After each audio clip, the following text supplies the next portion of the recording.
Book the First, Earliest Recollections to Homestead Days by Murdo McRae, dedicated to our beloved and dutiful children and grandchildren, 1958, and making an effort to recall our early boyhood and girlhood days. We find it very hard as neither of us kept diaries at any time, so that in making an effort to write our experiences from memory, we no doubt will miss recording many experiences we had both in our premarital days as well as in later years. For myself, being the youngest in a family of 7, I cannot recall much of our home life before the age of 11, except going to school a distance of 2.5 miles, mostly along footpaths through heather and woods. My father and mother moved to one of the central counties from what is called the Highlands, where sheep farming is the most important industry. Father, being a shepherd, naturally was very much interested in all branches of the sheep raising industries. He was sent to the Midland County of Murray, where there were large tracts of raw pasture land as well as many acres of good arable land. Naturally, the pasture land was isolated from cultivated and more heavily inhabited parts. This made it necessary for us all to live far from school, church, post office, stores, etc. However, my parents made up their minds that their children were to be educated, as they felt the lack of such themselves, being born and raised far from schools, and the parents having to pay school fees. There was no free education in those days. In fact, they had to pay for the education of their own children. Even my education cost them some fees. I remember my brothers and sisters taking money to school for their education. However, with thrift and frugality, we all got better than average education, and each one went out to earn his living as his turn came. 2. Roderick and Annabella migrated to the United States. The oldest girl, Isabella, married and made a home in the south of Scotland. Just before I was 11 years of age, they had all left home except my brother John and myself. Then tragedy occurred. Father died from the effects of an attack by an enraged bull. John had to leave school to take my father's place temporarily. We had about 3 acres of cultivated land on which Father grew some feed for the cow, pigs, and chickens. As we had no horses to work this land, we had to hire help to crop it. Since Father had passed on, a great deal of the work on the land was done by Mother and myself. I used to cut crop with a scythe after coming home from school, also stack it and thresh it with the flails to obtain grain for our chickens and the other animals. There were not even grain binders on the larger farms, on which I had seen as many as 8 men cutting with scythe at one time. I will remember the first self-binder used. A large crowd of people gathered to see this new invention work. The biggest wonder was the tying of the knot, of course. Some even thought there were some humans at work and were hard to convince that the knot was made automatically. Up until the advent of the self-binder, large crops were harvested with the McCormick reaper as well as the scythe. This entailed making straw bands and binding the sheaves by hand. Another unfortunate thing happened to me in my school days. Our aged and respected teacher died, and his position was taken up by a young teacher. Many students left and attended another school, including myself. My mother and sister insisted that I keep going to school and get well educated, as she felt the lack of such herself. For some reason, I was taken from this school and sent to one 4 miles away by road, but I used to make the distance about a mile less by taking a side path across the pasture lands. However, I made good progress in school and obtained very high marks in spite of the long distance to walk and hard work on the land night and morning. Naturally, Mother appreciated my efforts to make matters good for her, and always referred to me as her dear boy. This affection was genuine until she passed on, but more of this in future chapters. As a small piece of land did not belong to us, and we only had the use of it during the term my father was alive as part of his wages, we got orders to get out to let another man take father's position. This was a hard blow for mother, as it had been her home for so long. I had been out of school for some time before we were put out and was earning some much needed cash, as mother had been practically penniless when father died. During my school days and for a few years later, I had very little association with other children, as there were none living close to our home. This drawback I felt keenly in later years, as I was inclined to be shy and awkward when mixing with the general public. Mother and I used to go to church regularly. It was about 5 miles to walk, mostly across country. Occasionally we would get a ride part of the way home. Sunday school was a must while our old teacher was alive. In school, as well as Sunday school, memory work predominated. Often in my later years, and even now, I find myself repeating Bible texts as well as poems learned at school and Sunday school. We had an hour of Bible study before school, and school closed every night with prayer. School picnics were yearly occurrences during school holidays. These were held mostly on the private grounds of our wealthy landlords. Of course, they put up the treats and gave the prizes for the races, etc. One picnic is vivid in my memory. It was held at the seashore.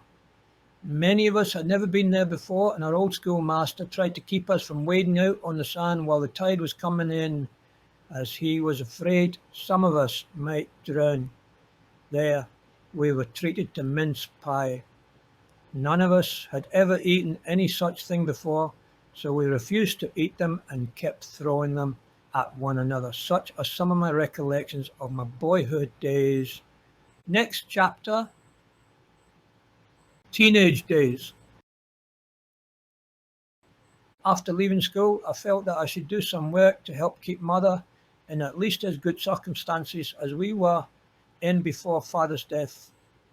My brother John, 2 years my senior, had been working on a ledge farm some distance from our home and did not seem to feel obliged to help us. As for my other brothers and sisters, some of them had homes and families of their own. One brother was an experienced carpenter, having served 7 years as an apprentice before migrating to the United States.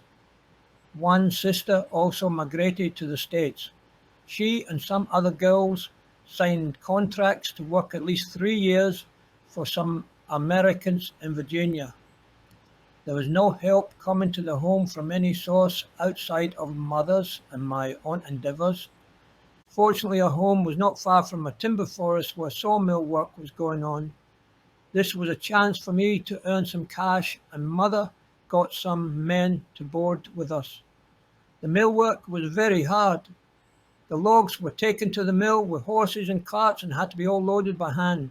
The smallest would be at least a foot through, and mostly 8 and 12 feet long. They were mostly made into railroad ties 8 feet long. These were taken from the saw and carried a little distance and piled on in.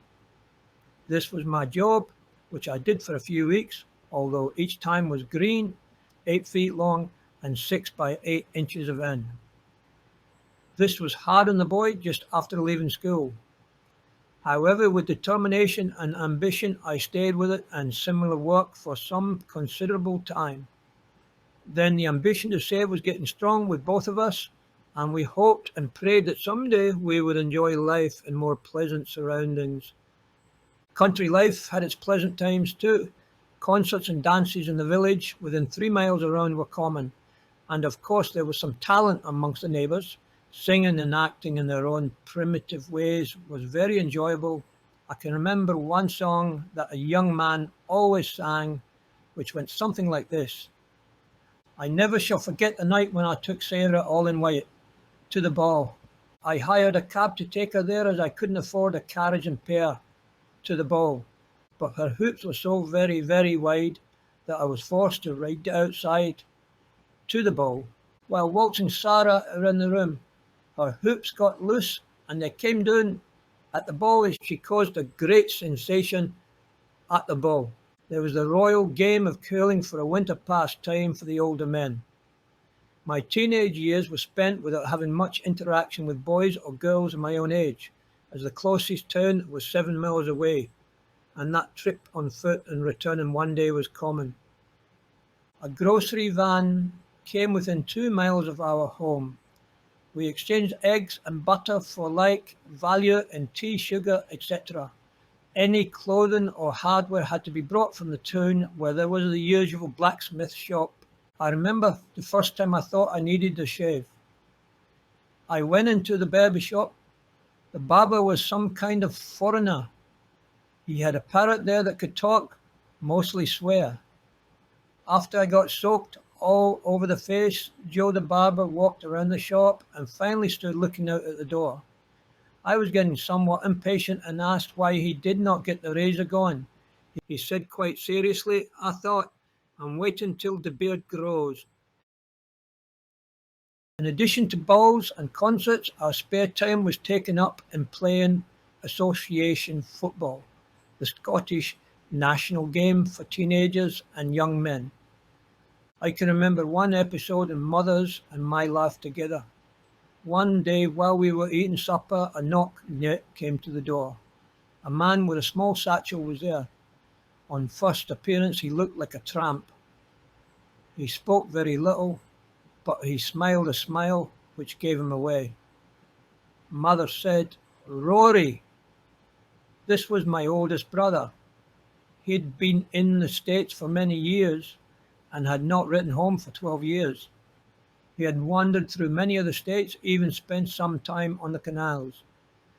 His experience as a trained carpenter did not help in those days, before 1887, as anyone who was able to use a hammer and so effectively satisfied the needs. However, Mother was glad to see him, even if he had spent his last dollar on passage home. He went to work with me in the sawmill, but only for a few days. However, he stayed with us for a few weeks, during which time he was itching to get back to America.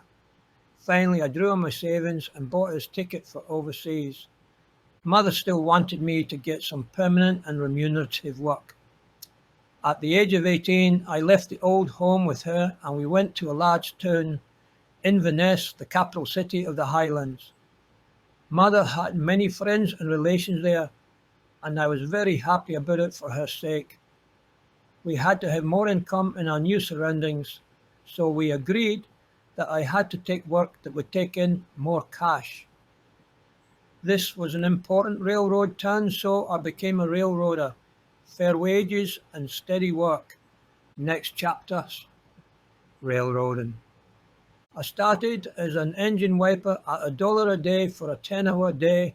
We had to take our check, so each small piece of copper from the timekeeper each morning and return same when leaving for meals. This was a system of keeping time. If we were more than half an hour late in taking out our checks in the morning 6 a.m., we lost 2.5 hours pay. I am proud to say that I never lost any time in more than 2 years. I was also chosen for spare fireman many times during that period. Needless to say, my promotion caused some jealousy, as there were many workers there who had greater seniority than I had. My paychecks were getting larger as my promotion increased. After some time, I got on as fireman permanently, but had to move to another part of the system. Spare fireman was not a very pleasant job, as the hours were irregular, but the paychecks were bigger each month. One episode of many in my memory was tragic.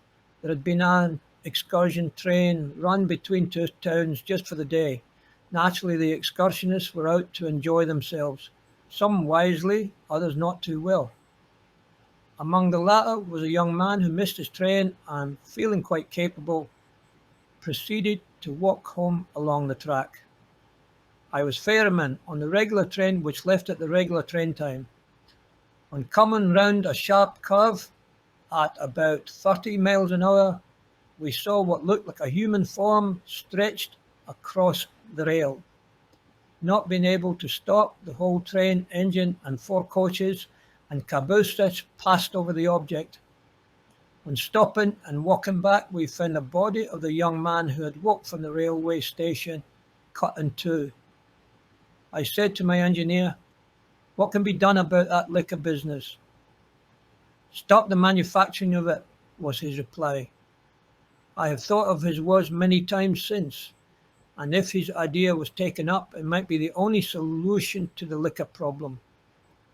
While the wages as engineer and fireman on the railway were fairly good, promotion was slow. Many of the engineers were elderly men, almost 80. There was no retirement age then.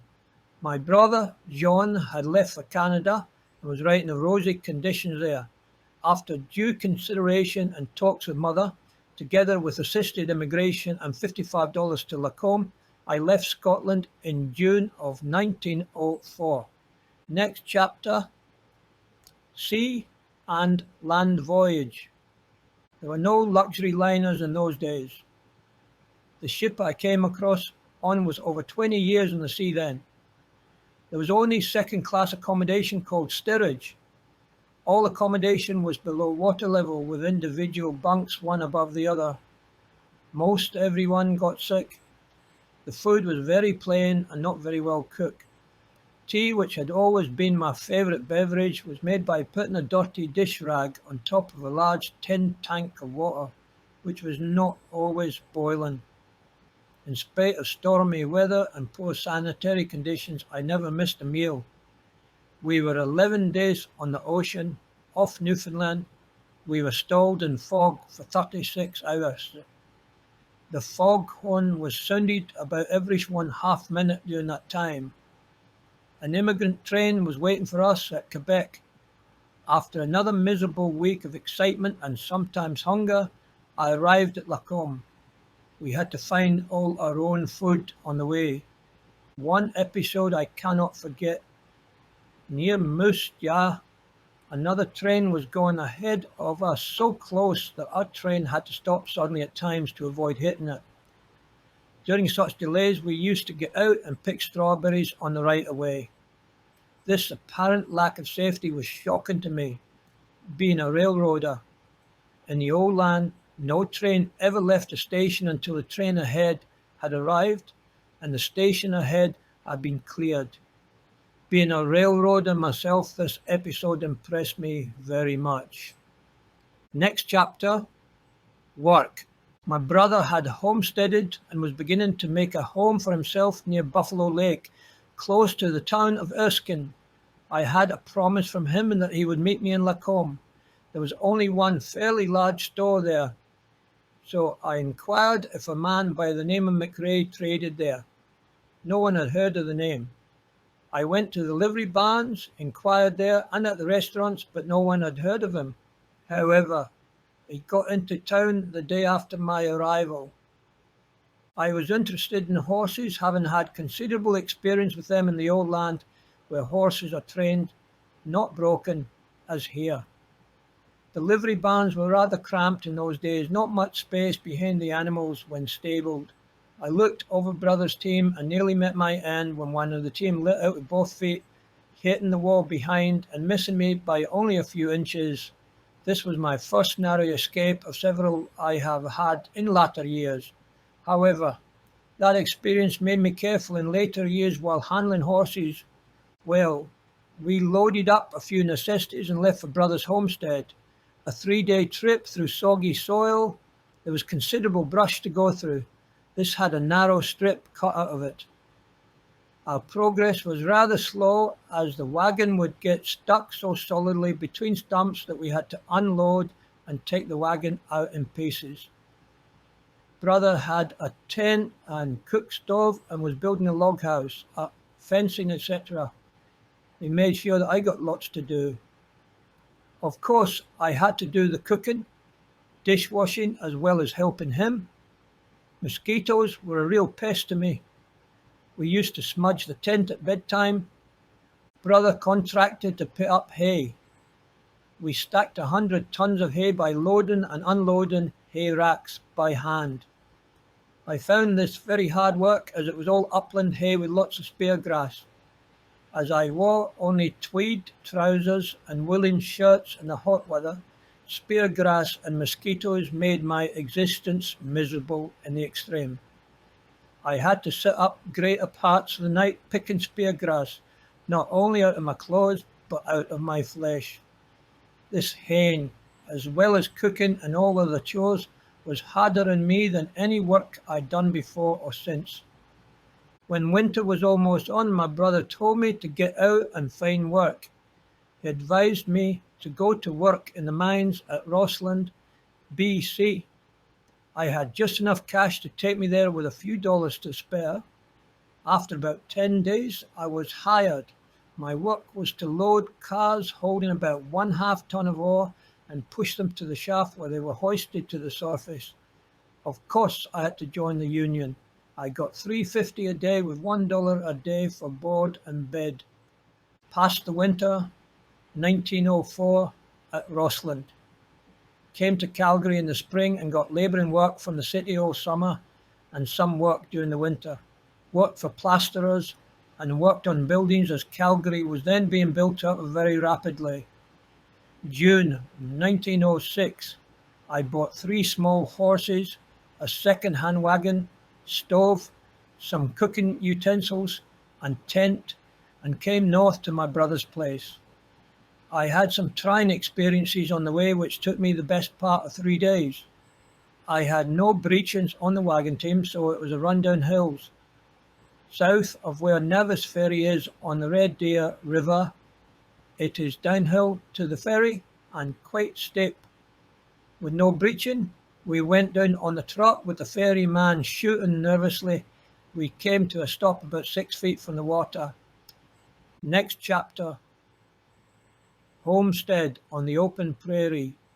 My plan was to homestead and spend part of the summer and fall on the land. With this in view, we both started out on saddle horses. The town of Stettler was in the making. There was, among other necessary requirements, a government land office where we got some plots of vacant lands open for homesteading. The land had been very well picked to a distance of perhaps 70 miles east of Stettler, but not much beyond that. Made the north end of Sullivan Lake, where we had dinner at a small stopping place. Brother had to be home that night, so there was not much time to do our choosing. Rather hurriedly, we picked 3/4 sections not yet filed on. Included was one which became my future home. This took considerable time, of course, as we had to find corner stakes to get the number of the section's township and range. In fact, darkness was setting in before we commenced to retrace our steps. We had planned to have supper where we had dinner, but fate was against us. Of course, there was no trail to follow, and we were not able to locate the place in the dark. Brother must have sensed the proper direction, which was very hard to do as darkness had set in. We hobbled the horses and lay beside a small bush with our saddles as pillows and our saddle blankets as covers. Ironically, it rained most of the night. That, with the mosquitoes, made sleep impossible. Imagine our surprise at daylight to see that we were only a few hundred yards from the stopping house. Needless to say, we were very hungry and cold. The kind lady of the house treated us to an excellent breakfast as well as drying our clothes. On arriving in Stettler, I filed on one of the quarter section and proceeded to Brother's farm. A short time after, we both set out east, this time with my horses, equipment and lumber to build the frame of a 10 by 12 shack, also a plough, combination stubble and breaking, and of course a small tent and various small tools. After a tough trip, we arrived at my future home. I built my shack and ploughed some sod to build the barn with. Of course the barn needed a roof, so I had to get some rails for that purpose. Fortunately, there was some to be had about 4 miles away, so I took the team and wagon and picketed one horse while I chopped the rails. After I chopped what I thought would be enough for a load, I came to get the team. Imagine my feelings when I found they were both gone. The one pulled the picket. The prairie was a little rolling here, so I walked to a high spot and could see one horse grazing and moving towards home. As there was a fair stand of grass on the prairie, I was able to see the tracks of the other animal plainly. He went due south but was entirely out of my sight. As night was coming on, I had no choice but to walk home. The following morning I saddled up, took blankets, food, mostly bannock pork and beans, and went south on the trail of the other horse. The prairie had been surveyed a short time previously, so line stakes were easy to follow. Of course, I could not hurry as the horse was loaded down with the necessities mentioned. The few water spots had dried up and the ground had cracked, making progress slower. However, the tracks were still visible and we kept on until darkness set in. There was no human habitation of any kind so far. I camped, hobbled the horse, ate a cold supper, made my bed in a burnt-out hole. No brush in sight. Away again at daylight, horse had no water since leaving home. Sometime in the forenoon, I happened to see what looked like tops of trees or bushes about a mile west of my route. I figured there could be a creek there. I changed my route, and on going about a mile west, I came to the banks of a stream and a log house and other buildings. I dismounted and let the horse have his fill of water. The occupant of the house was a small rancher who set us up for the time being. From him I got the necessary information of the setup of the surrounding country. He advised me not to go any further south, as likely the horse would have gone as far as the Red Deer River, about 50 miles further south. As it was about the 1st of October, I took his advice, and after helping him with some haying, etc., we went further west to a point where there was a large dip vat, where ranchers had to dip their cattle twice a year in order to control mange, which was quite prevalent then. There were 1,500 head treated there at that time. Next in order was my trip to my future home. This I made up my mind to try and make in one day. However, darkness set in before I got there. Within about 10 miles of home, all the prairie had been burnt over, leaving a landscape covered with rocks. This, together with badger holes, made progress very slow, as the horse had to pick his way very carefully. Fortunately, he was quite old and intelligent, so I left my chances of getting home entirely to him. I knew by the North Star that we were going in the right direction. You can imagine my surprise and pleasure when he brought me up to a loaded hay rack with 2 horses tied up to it. On looking around, I saw what looked like a partly built house, but there were no lights and no signs of human life. However, on looking closely, I found that the floor had been laid for a good-sized house, and there was a sound of voices coming from the cellar. A voice shouted, "Who is there?" I answered, "A tired and hungry homesteader." "You need not come down here," was the answer. "We have nothing to eat but flour and water."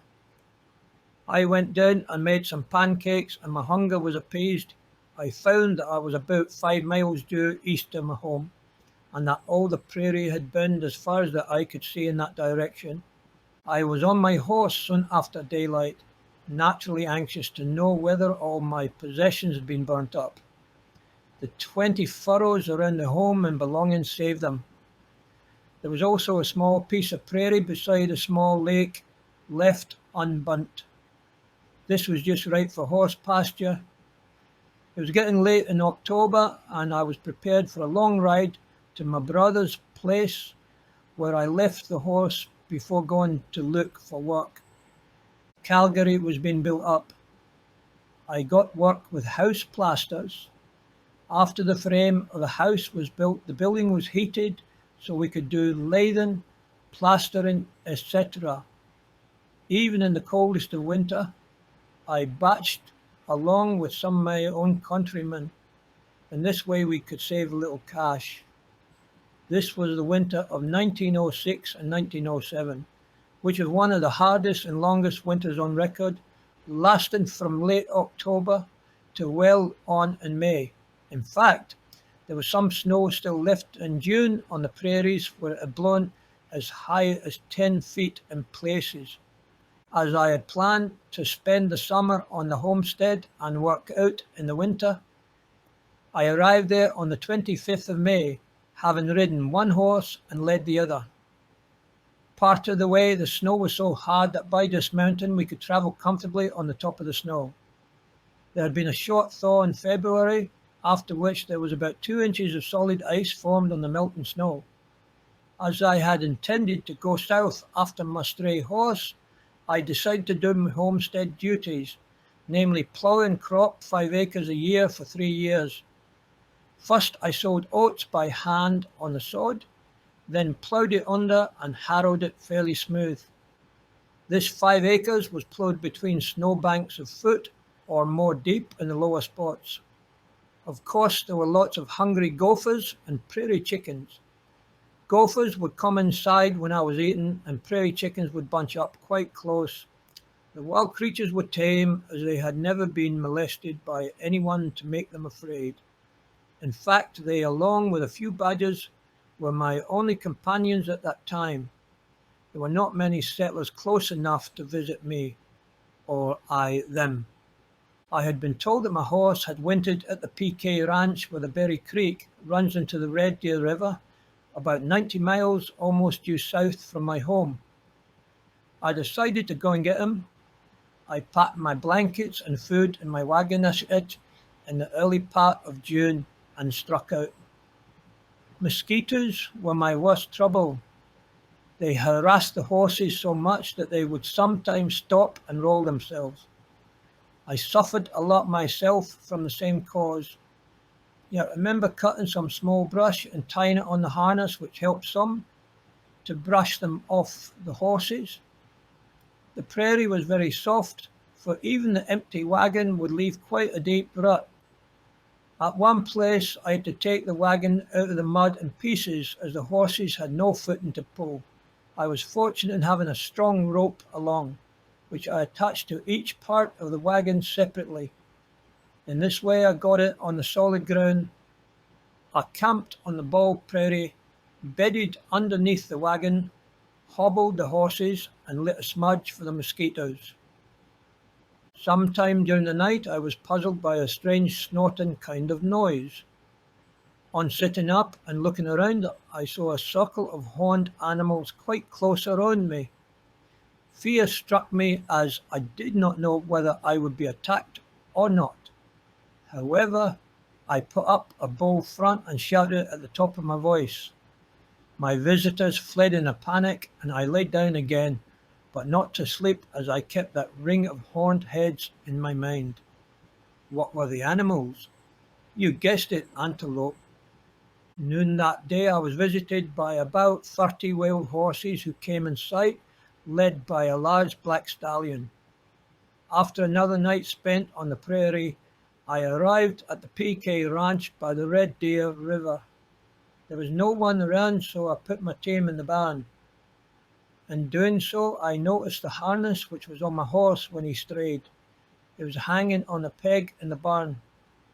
In those days, doors were never locked, so I made myself a meal and was eating heartily when the ranch manager came home and asked if I got the food, bacon, etc. He said my horse had crossed the river on the ice during the winter and would very likely be south by the railway track. That is, if he did not cross the track, then he would be up to 50 miles further south. Some of his cowboys were going to Brooks the next day, so I made up my mind to go with them. It meant crossing the river, which was in flood. This we accomplished by using a boat and driving the horses into the water ahead of us. There were horse ranches mostly all over the country, so I was advised to wait until there was a usual roundup, maybe 2 or 3 weeks hence. Meantime, I went to work on irrigation ditches which were being constructed at that time. Mules were the power used, 2 on the small scraper, making the small ditches. My team was spare and had been driven by an Indian before I came. However, I stayed at the work till round-up time and my horse was in the corral. In passing, may I say that owing to the previous winter being very severe, a great many cattle perished. Cowhides were piled like cordwood at Brooks. One rancher had had 1,500 head and could only locate 300 in the spring. They had drifted south in winter where spring opened up sooner. It was not customary to put up feed in those days for any but the calves. Many carcasses were seen piled up below and on the south side hills where the animals had piled up for shelter from blizzards, and there they froze to death. There were many cowboys at the roundup, so I got back to the river in company with two from the ranch where I had left my wagon. The river had to be crossed, but unfortunately the boat was on the opposite side. The river was in flood, but there was no way of getting across it except by swimming. One of the cowboys stripped and headed his horse into the water. Together they made it across. The cowboy brought the boat across for the rest of us. Next morning I headed north in the wagon. After 2 nights on the way, I made the homestead and found things as I had left them. The grain was up and seemed quite healthy. There was still snow to be seen where there were any brush piles. I got my bin finished and proceeded to dig a well as there was only Selous water to be had, which I had to screen through a cloth before boiling and using. Fresh well water was a necessity, so after much effort I dug a well 20 feet deep. The water was very good. When harvest time came, I had a heavy crop of green feed, which I cut with a scythe, used some of it for the roof of the barn. I had been almost 2 months at that time without seeing anyone, when one morning I saw a man come over a knoll close to the house. He was carrying a shotgun and appeared to be pointing it at me. I felt quite nervous but put on a bold front and spoke cheerfully. He happened to be a newcomer who had homesteaded about 4 miles from my home. With tears rolling down his cheek, he said, "I want to sell the gun to buy food for my family." $5 was the price, which I very gladly gave him. Settlers from various countries were moving in, and we were able to help one another by way of trading machinery. Some were married, but most of them were bachelors. Most of them were unexperienced in farming. Sod houses and tents were studied all over the prairies. I took my stock to my brother's late in October and went to work. I spent the winter in Calgary, got fairly steady work, mostly digging ditches and sewers. Had a very narrow escape from being buried in 10 feet of dirt as the ditch caved in just as we were about 3 feet out of the completed trench. The ground formation where Calgary is built varies from sand to black mold and heavy clay in places. However, I stayed with the work and got to be shift boss. A great many of the workmen were Europeans. I found it hard to get them to understand what had to be done. The power plant was at the Beaumarsh Bridge then, and I was fortunate in getting work there, as there were new pumps being put in. The city well was dug close to the river. In winter the intake would freeze, so I was appointed to keep them open. This was not hard work, but on extra cold nights and days I had to wear hip rubbers and walk along the intake using a shovel to keep ice from forming. I had half-breeds as my helpers who were not very obedient and would have had me killed if I was not persistent and bold. Well, spring finally came, so back to the farm for me. Picked up my stock at my brother's place and hit out, taking a set of sleighs in the wagon as I was told that I would need them before going very far. About where Gadsby is now, I had to make the change as there was what appeared to be a good sleigh trail from then on. Loaded the wagon on the sleigh and kept going fairly well. I had done some ploughing and had the soil all ready for seed. I had a good yield of oats. The problem was getting them thrashed, as there was a good demand for seed oats by new settlers. With the help of good neighbours, I got them stacked. After the ground froze, I ran a railing around the stack and put 2 horses inside next to the stack. By placing the bundles in solid formation and having the horses walk around in them, I got a lot of good grain which I fed to to the wind and sacked and sold in the spring for $1 a bushel to settlers. I stayed on the farm from then on. Some of the work I had done since arriving in Canada in 1904 would include working on the spiral tunnel at Field, BC, where I almost met my fate twice. One time I had a large slab of rock fall from the roof of the tunnel, about 20 pounds, just missed my head by inches and cut my cheek in passing. There was quite a problem with blood poisoning. These cases were treated at the hospital, and most who went there would come back with fingers cut off. I did not go to the hospital as I thought they might cut half my face off. It healed up in time and I did not lose any pay. Another time a blast went off when I and some others were only about 30 feet away. Our shift boss got hurt, losing the sight of one eye as well as receiving other scars to his head. We worked 11-hour shifts and got 40 cents an hour. Changed shifts at midnight. I was machine man's helper as I had had some mining experience. I worked in the sawmill at Sherwood in the Crow's Nest Pass. There was a bushfire that passed over us while there. We had to go into the river while the head fire passed over our heads. If we had stayed in camp, we would have been burnt out.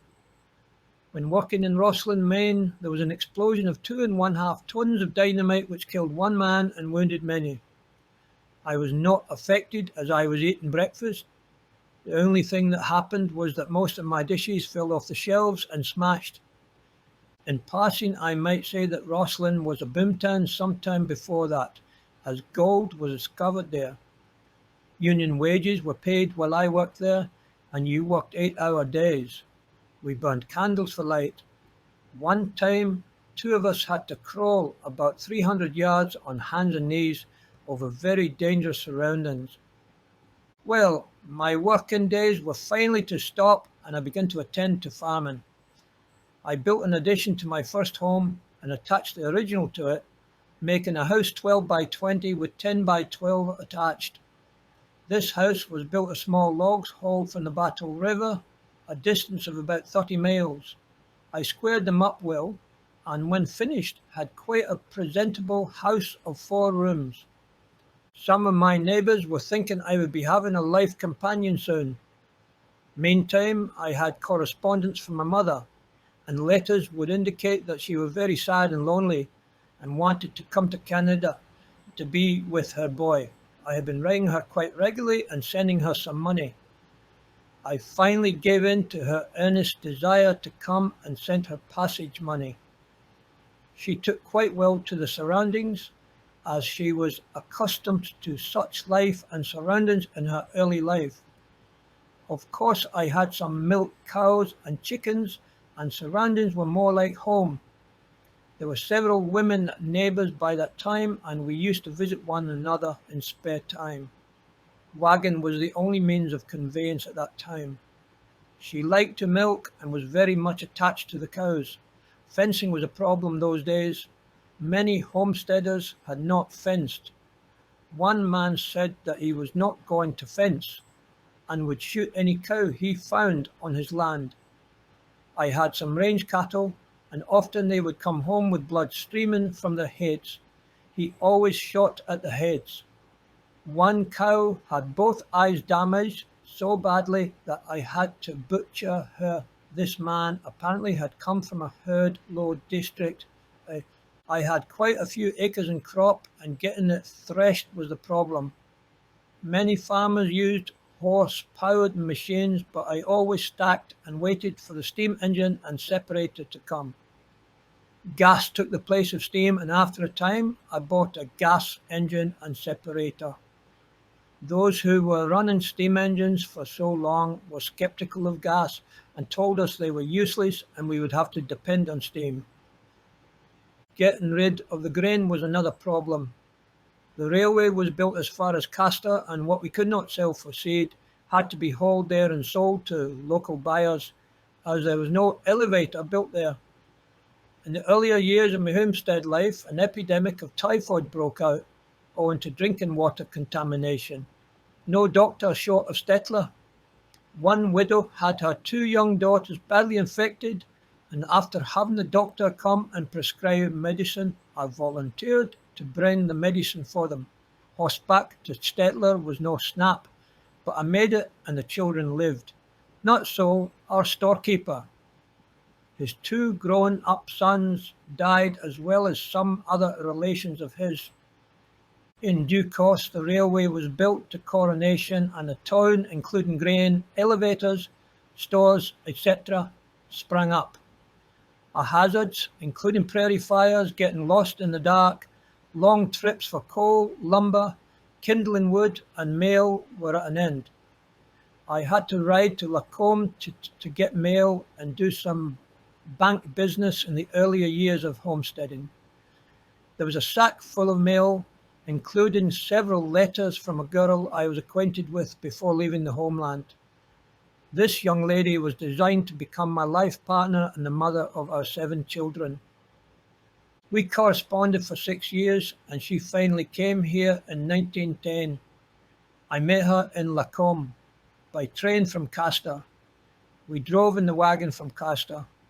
While she was slow to give a synopsis of her girlhood days, I know enough about them to say that she was like myself, raised in a country home and educated in a country school.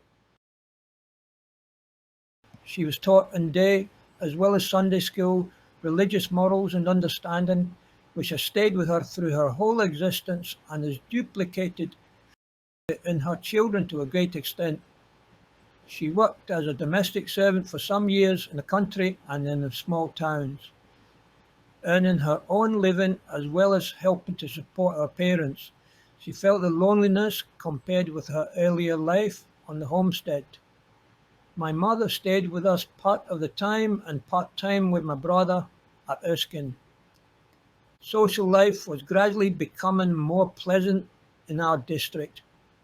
Missionaries were appointed by the then Methodist Church and we had services in our homes by ton.